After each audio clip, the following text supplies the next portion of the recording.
Gold trusted gold buyers మీరు తాకట్టు పెట్టిన బంగారాన్ని విడిపించి ఈ రోజు ఉన్న మార్కెట్ ధరకు కొనబడను. Hello and welcome to this candid conversation. మనం మామూలుగా class hero, mass hero, action hero, lover boy, chocolate boy రకరకాల పేర్లు పెట్టుకుంటూ ఉంటాం. కానీ అన్ని హీరోలకి అన్ని పేర్లకి అతీతంగా ఈ జానరస్ అన్నీ కూడా నావే అని చాటి చెప్పిన హీరోలు కొద్దిమందే ఉంటారు. అటువంటి వారిలో నాకు చాలా ఇష్టమైన హీరో అండ్ ఒక ధూమ్ ఒక హల్చల్ చేసేసిన వ్యక్తి ఎవరు అంటే నటులు సురేష్ గారు. He's very well known all over India. ముఖ్యంగా దక్షిణ భారతదేశ చిత్ర పరిశ్రమలో ఆయన ముద్ర అలా వేసుకున్నారు. స్టెప్పులు వేస్తే ఉంటుందండి ఒక్కసారి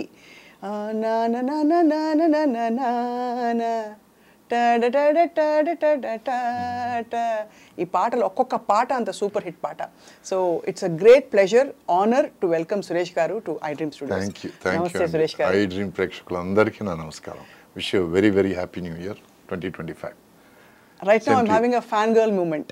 Are you?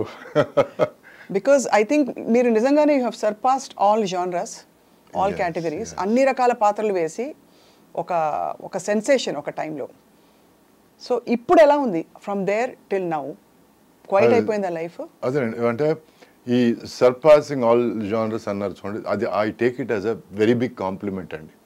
ఎందుకంటే నా life my first half of my life, first 6 years of my career అండి, మా ఫాదర్కి ఫైనాన్షియల్ ప్రాబ్లం వచ్చి అందరూ అనుకుంటారు నేను గోల్డెన్ స్పూన్, సిల్వర్ స్పూన్ అని, ప్లాటినం స్పూన్ అని ఏదో అనుకుంటారు. Because my father was a director and producer.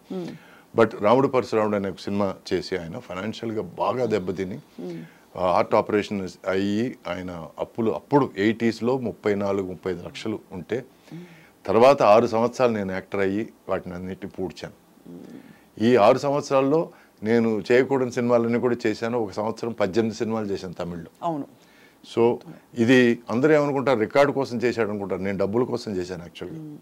And ఆ స్టేజ్ అయిపోయి కొంచెం ఫైనాన్షియల్గా నేను బెటర్ అవుదాం అనుకునే పరిస్థితిలో సడన్గా నాలో పురుగు ఏమిటంటే నేను ఓన్లీ లవ్ స్టోరీసే చేస్తున్నాను, నా కెరీర్ ఇంతేనా, సో ఇంతకు మించి నేనేం చేయలేనా. నేనేమనుకున్నానంటే ఫస్ట్ ఒక 2-3 years లవ్ స్టోరీలు, తర్వాత మెల్లగా ఫ్యామిలీ స్టోరీలు, ఆ తర్వాత ఏదైనా కొంచెం కామెడీ, కొంచెం యాక్షన్, ఇట్లా కొంచెం వైవిధ్యం చూపిద్దాం. ఎందుకంటే నేను యాక్టర్ అయింది to be an actor, not to be a star or hero or you know lover boy అవుదామనో, రిషి కపూర్ అవుదామనో, లేకపోతే వాట్ ఎవర్ అవుదామనో అనుకోలేదు. నేను wanted to be a full blown actor. ఎందుకంటే నేను పెరిగింది watching Dustin Hoffman, Robert De Niro, so ఇలాంటి గ్రేట్స్ చూస్తూ పెరిగాను నేను. So if I somewhere have the capacity to be a hero, ఎందుకంటే నా ఫస్ట్ సినిమా కూడా నేను ఎడిటింగ్ రూమ్లో, అంటే మా ఫాదర్కి ప్రాబ్లం వచ్చినప్పుడు నేను ఎడిటింగ్ అసిస్టెంట్గా చేశాను, అసిస్టెంట్ డైరెక్టర్గా చేశాను, డాన్స్ అసిస్టెంట్గా చేశాను. సో ఈ 3 కలిపి నాకు ఆన్ ఎ గుడ్ డే 150 రూపాయలు వచ్చేవి. ఈ 150 రూపాయలు ఇంటికి తీసుకెళ్ళి మా అమ్మ చేతికి ఇచ్చేవాడిని. సో ఇట్లా నాకు 6 నుంచి 8 నెలలు నేను ఎలాగో ఫ్యామిలీని గడపగలను. ఈ టైంలో దేవుడి దయ వల్ల నాకు భారతీ వాసు 2 డైరెక్టర్లు క్యాన్లు ఎత్తుంటే వచ్చి, నువ్వెవరు, రేపు ఆఫీస్కి వచ్చే నీకు వేషం ఇస్తున్నానంటే ఏదో హీరో పక్క వేషం ఏదో అనుకున్నాను. ఆ తర్వాత తెలిసింది నాకు నన్ను హీరోగా ఎంచుకున్నారని.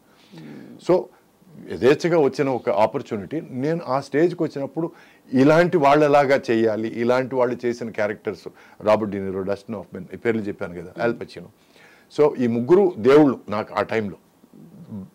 చాలామంది అంటారు కమల్ హాసన్ గారు కూడా వాళ్ళ 3 అంటే బాగా ఇష్టం అని.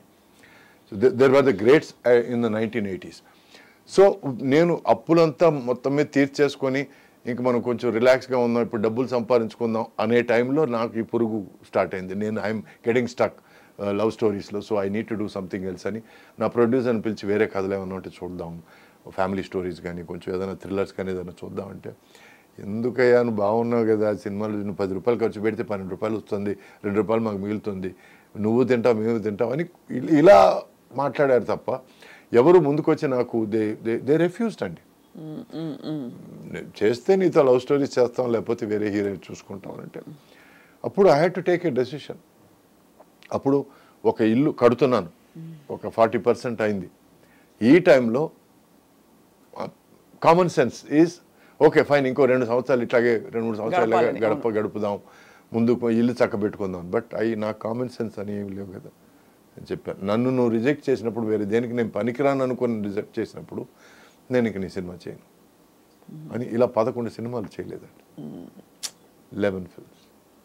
సో దాంతో ఆ సగం కట్టేసిన ఇల్లు కూడా అమ్మాల్సి వచ్చింది. ఆ తర్వాత తమిళ్లో ఒక 7-8 నెలలు నేను ఖాళీగా ఉన్నాను. ఖాళీగా ఉన్నాను, నో వర్క్. ఎందుకంటే ఇండస్ట్రీలో వాళ్ళు ఏమన్నారంటే అమ్మ పడమటాయా వాడు సినిమాలు చేయడండి, వాడేదో చాలా అప్పుడే ఏదో ఫైటింగ్లు అవి చేయాలి, యాక్షన్ చేయాలి, అది చేయాలని మోసేశారు కొంచెం. నేను అడిగింది ఏంటంటే కొంచెం థ్రిల్లర్స్, ఫ్యామిలీ స్టోరీస్ వెళ్దామండి, అక్కడ నుంచి మనం ఏదైనా కొంచెం నెక్స్ట్ స్టెప్కి వెళ్దామండి అని అనుకున్నా. ఈ టైంలో నాకు మొత్తం చుట్టూ అంధకార బంధనం లాగా కనిపించింది. నాకు ఐ డెంట్ అండర్స్టాండ్. అండ్ నేను ఇల్లు అమ్ముకొని బతుకుదేరు కంటిన్యూ చేసుకోవాలి కదా, బికాస్ అప్పటికి నేను సెటిల్ కాలేదు. అంటే మ్యారీడ్ లైఫ్, పెళ్లి చేసుకున్నాను, సెటిల్ కాలేదు, because it was not going very well.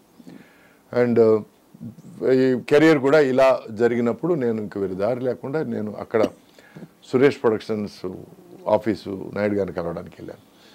ఆయన బిజీగా ఉంటూ హైదరాబాద్లో నేను ఎక్కువసేపు అక్కడ ఉన్నాను, అక్కడ కలువు నేను నిశ్చితంగా మాట్లాడతాను నీతో అన్నారు. సో హైదరాబాద్ వచ్చి నాయుడు గారిని కలిసి నాకున్న ప్రాబ్లం నిజాయితీగా చెప్పాను. సార్ నేను యాక్టర్ కావాలనుకుంటున్నాను సార్, కానీ నన్ను అలో చేయడం లేదు సార్, నన్ను బొమ్మలాగా వాడడానికి ట్రై చేస్తున్నారు సార్. సో నాకు చేంజ్ కావాలి, డబ్బులు కాదు సార్, నాకు మంచి వేషాలు కావాలి, అంతే కదా సార్, ఓకే పో అని అన్నారు.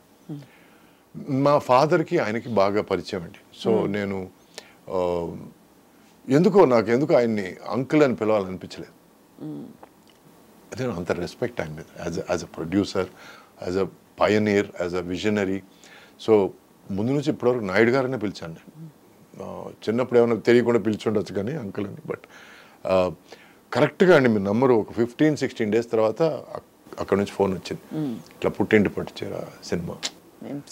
సో అది రావడం, ప్లస్ అది మాత్రమే కాకుండా అండి నాయుడు గారి సినిమా నేను చేస్తున్నానని చెప్పి దానివల్ల ఏమైందంటే పద్మాలయ నుంచి చిన్న కోడలు అనే సినిమా పిలుపు వచ్చింది. ఆ తర్వాత ఉషా కిరణ్ మామాశ్రీ అనే సినిమా పిలుపు వచ్చింది. నంబరు 3-4 నెలల పరిధిలో ఈ 3 సినిమాలు రిలీజ్ అయ్యి 3 సినిమాలు బాగా ఆడాయి. సో దాంతో నా లైఫ్ మళ్ళీ స్టార్ట్ అయింది. సో నేను 3 వచ్చి కొంచెం లేడీస్ ఓరియంటెడ్ సినిమాలు, ఫ్యామిలీ డ్రామా సినిమాలు. నేను తమిళ్లో నేర్చుకున్నది నేను ఇక్కడ పెట్టుకున్నాను. ఏమిటంటే వరుసగా 2-3 సినిమాలు ఒకే జానర్లో ఉండకూడదు. I wanted to do different stuff. అందుకే నేను సుమన్ గారితో ఒక సినిమా విలన్గా చేశాను, ముత్యాల సుబ్బయ్య గారి సినిమా. ఆ తర్వాత పరువు ప్రతిష్ట అనే సినిమా సుమన్కి విలన్గా చేశాను నేను. ఆ తర్వాత ఫుల్ బ్లోన్ విలన్ దొంగాట. ఆ తర్వాత మళ్ళీ చిరంజీవి గారితో సినిమా ఇద్దరు మిత్రులు. I was happy doing different stuff, ఎందుకంటే ఇట్ గేవ్ మీ ఫ్రీడమ్. ఎందుకంటే ఇప్పుడు రొమాంటిక్ అంటే ఒకే లుక్, నువ్వు లేకుండా నేను చచ్చిపోతాను, ప్రాణదాసి, ఇవన్నీ ఈ డైలాగులు బోర్ కొట్టిపోయిందండి. So I needed to do something different. ఈ టైంలో Ammoru was a godsend. ఎందుకంటే నాకు there was drama, there was thrill and the same time amazing VFX. It was a trademark film. So దానివల్ల ఎందుకు ఇంత నేను కథ చెప్పానంటే, అవి చెప్పండి it's very interesting to see. అంటే అది చాలా సాహసోపేతమైన, మీరు చెప్పినట్టు నిజమండి. అలా కంఫర్ట్ జోన్లో ఉండిపోవడం వేరు, కానీ మీరు ఆ రిస్క్ తీసుకుని దాని కష్టాలు పడి నలిగి మళ్ళీ బయటకు వచ్చి అది అంటే నేను ఎవరి మీద కంప్లైంట్ చేయడం లేదు. అప్పట్లో నేను తమిళ్లో మ్యాక్సిమం తీసుకునేది 5 lakhs అండి. ఆ తర్వాత నాయుడు గారి సినిమా ఒక 3 నెలలు దాటి షూటింగ్ ఉంటుందని చెప్పినప్పుడు నేను ఇంకో సినిమా ఒప్పుకున్నాను. పేర్లు వద్దు, మనుషులు వద్దు. బట్ ఆ సినిమా ఆయన నువ్వు హీరో అన్న తర్వాత నేను ఏదో న్యాయంగా ఏదో ఇస్తారనుకుంటే నాకు 5,000 ఆఫర్ ఇచ్చాడండి. 5,000 ఫస్ట్ డే షూటింగ్ అప్పుడు చెప్పిన విషయం అది.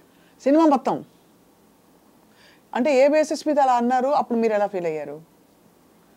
అంటే they based it on what 5,000 అనే రెమ్యూనరేషన్? అంటే నాకు ఒక అస్ట్రాలజర్ అప్పుడు అంతకుముందు పరిచయం అస్ట్రాలజర్, ఈ believed more in karma then astrology.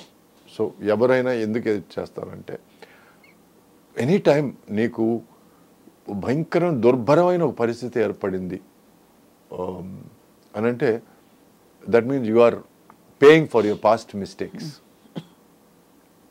అని ఏదో మైండ్లో గట్టిగా పడిపోయింది. ఫస్ట్ డే షూటింగ్ తెలుగులో కాల్ పెడుతున్నాను నేను.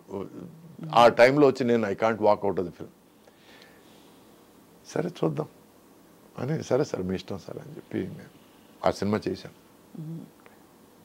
5,000 5000 కూడా సినిమా రిలీజ్ అయిన 3-4 నెలల తర్వాత ఏదో డాలర్స్ ఏదో వచ్చింది.